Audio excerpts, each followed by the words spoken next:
Hello and welcome to my channel.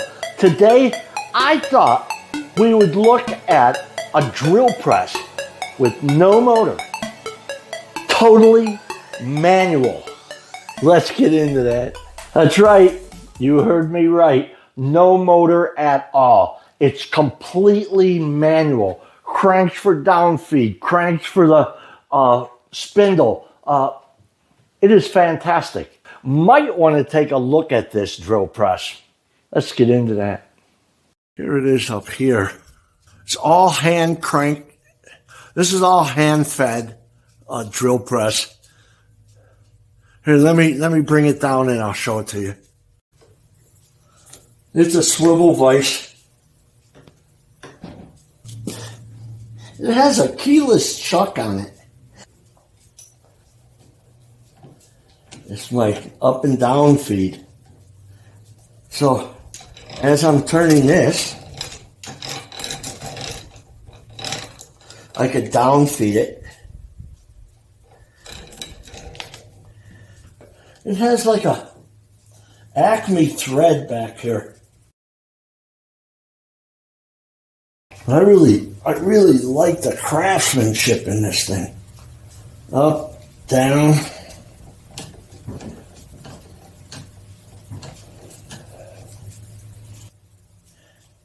To adjust the length of the handle. I believe this thing has 2 gears, 2 speeds. 1, 2, 3. It's like for every 1 revolution I go around with this gear, the spindle spins 3 times. So let's see what happens if I bring it to the smaller one. Loosen all this stuff up. It's into the other gear right down here. If you can see where I'm pointing. Tighten all this stuff up.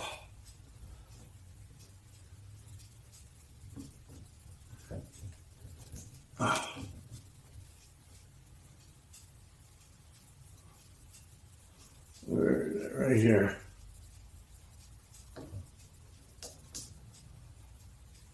Yeah, it's a 1-to-1. 1-to-1 gear. This is the drill press that I refurbed about 3 years ago. And I found a lot more footage and I thought, take a look at this thing. Let's get into that.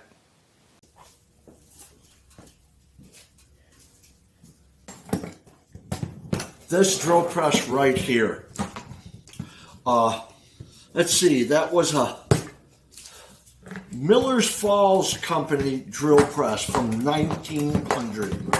Patent date, February 6, 1900. All we did is really looked at it. What I'd like to do now is take the thing all apart and refurbish it, clean it up, repaint it. Looks like it was broke over here. They put some kind of band on it. We'll fix that too. Or at least try to.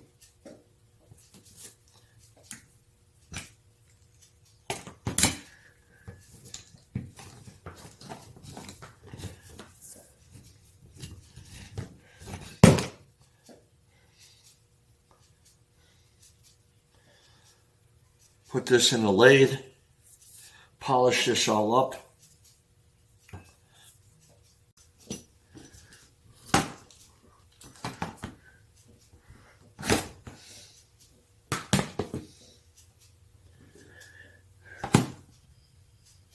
That wasn't tight at all.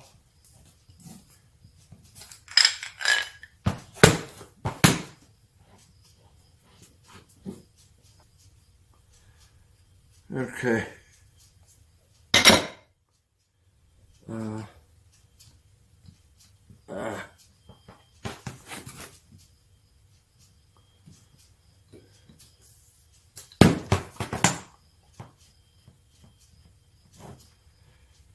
big thumb screw here. Takes this part out. Another thumb screw where you could make the handle longer.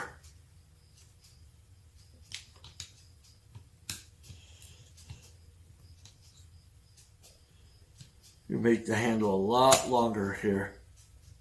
We're from here down here. Make it a couple inches longer in your stroke.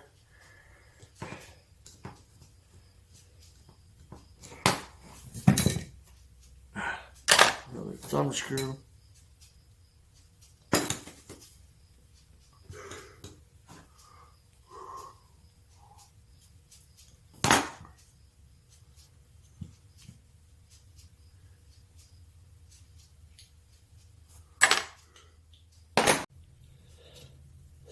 Okay, it's all apart. There's some of the main parts, the base over there. Some of the other parts. Here's the vise, the handle there, gears, the spindle. These parts right here, I need to take care of first.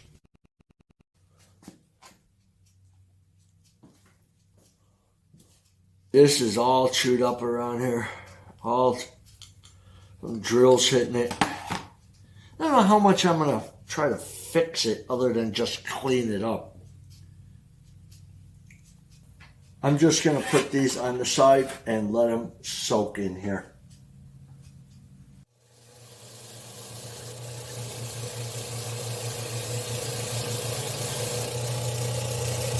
For just doing the wire wheel, I think these look pretty good.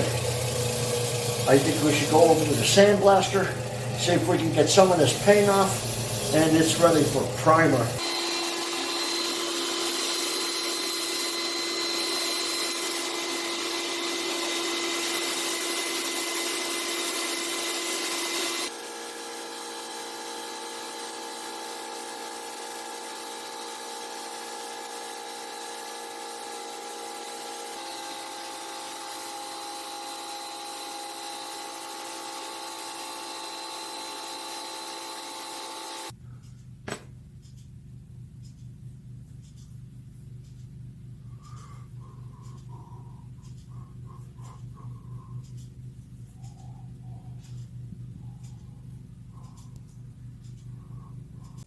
This tag is the key to this whole drill press, I think. It's a Miller Falls patent, February 6, 1900. It tells the story of how old this thing is. One side.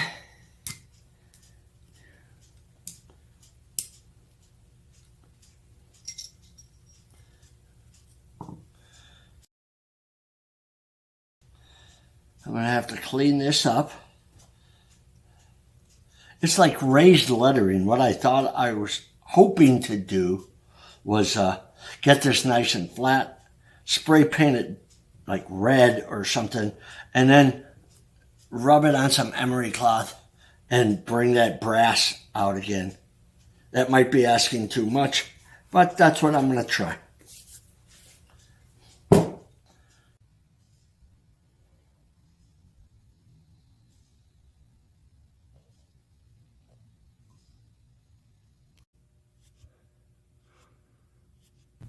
And this project is finished except for putting it back together.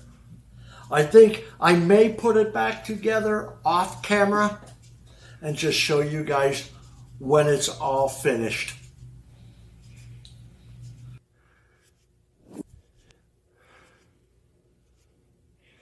I think I'm finished. I can put it up on my shelf now and get into something else.